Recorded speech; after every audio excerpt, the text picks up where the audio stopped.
Hello बच्चों, let's read the question. Calculate the equilibrium constant for the reaction. हमें एक reaction दिया है जो कि डैनियल सेल की रिएक्शन है। हमारे पास हमें ई नॉट सेल दिया है, 1.1 वोल्ट सेल कांस्टेंट दिया है स्टैंडर्ड, और हमें पूछा है इक्विलिब्रियम कांस्टेंट की क्या वैल्यू। तो फर्स्ट की कॉन्सेप्ट क्या है इस क्वेश्चन का, हमें पता होना चाहिए कि एट इक्विलिब्रियम, तो जो हमारा सेल पोटेंशियल मतलब ई सेल, ठीक है, वो क्या होता है, जीरो हो जाता है। हमारा ई सेल जीरो हो जाता है। तो हम अगर एक फॉर्मूला देखें क्या होता है हमारा इक्विलिब्रियम कांस्टेंट निकालने के लिए, E cell is equal to E not cell minus R T N F L N के।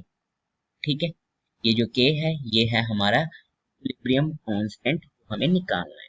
तो अगर इस फॉर्मूला में हम चीजें पुट करें, हमारी जो वैल्यूज हमें पता है, ये जीरो हो गया, equal to E not cell 1.1 volt है हमारे पास, माइनस आर की वैल्यू गैस कांस्टेंट 8.314, टेम्परेचर हमें दिया नहीं है, रूम टेम्परेचर ही लेके चलेंगे 298 केल्विन।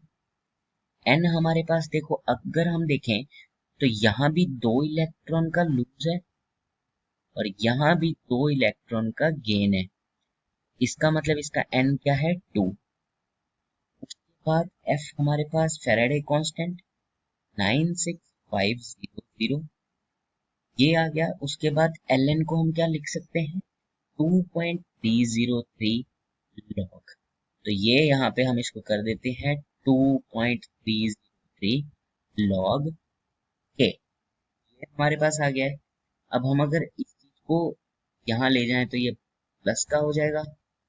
तो हमारा अगर हम इसको सीधा डायरेक्ट सॉल्व करके लिखें तो 1.1 वोल्ट तो हमारा था ही एक साइड, अगर हम जो गए हैं उसको सॉल्व करके तो हमारे पास क्या आता है, 0.50591/2, और यहाँ पे log k है साथ में हमारा।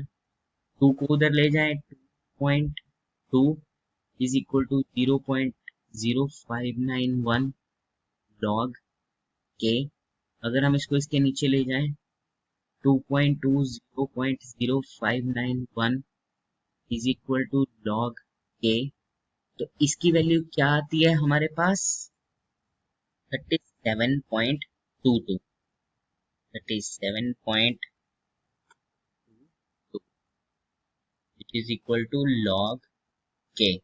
अब हमें k निकालना है, तो log को अगर हम जब भी पढ़े लिख जाते हैं, एंटी लॉग लें हम इसका, तो हमारे या तो हम डायरेक्ट याद कर सकते हैं इस तरीके से, क्या होता है log, एंटी लॉग में मतलब एक तरह से 10 की पावर बन जाती है जो भी चीज सामने है हमारे।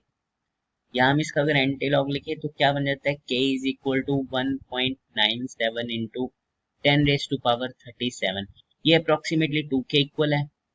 तो हम इसको 2 इंटू 10⁻- माइनस 10⁻37 भी लिख सकते हैं। तो वो हमारा ऑप्शन देखते हैं कौन से, 32, 34, हियर इज 37। ये हमारा आंसर है ऑप्शन थर्ड। तो देखो इस क्वेश्चन में हमने क्या क्या सीखा है। हमने सबसे पहले सीखा है जब भी इक्विलिब्रियम की रिएक्शन हमारे पास आती है तो जो ई सेल ईएमएफ है हमारा वो जीरो हो जाता है बिल्कुल, क्योंकि रिएक्शन इक्विलिब्रियम पे क्या होती है, जितनी फॉरवर्ड पे जा रही है उतनी बैकवर्ड पे। तो उससे क्या होता है, हमारे कोई भी करंट तो फ्लो होगा नहीं, ठीक है, करंट फ्लो नहीं होगा, कोई रिएक्शन नहीं है, तो ई सेल हमारा वैसे ही जीरो हो जाएगा। और हमने क्या देखा, नर्स्ट इक्वेशन अगर हम इसको कह सकते हैं, यहाँ पे E cell E not cell minus R T L N K, हमने देखा आर गैस कांस्टेंट, उसकी वैल्यू देखी। उसके बाद हमने T temperature, room temperature 298 kelvin, N हमारा नंबर ऑफ इलेक्ट्रॉन गेन या फिर लूज्ड, ओके हमने 2 देखे ही हैं। और उसके बाद फैराडे कांस्टेंट की वैल्यू देखी 96500। I hope you understand it well. Best of luck.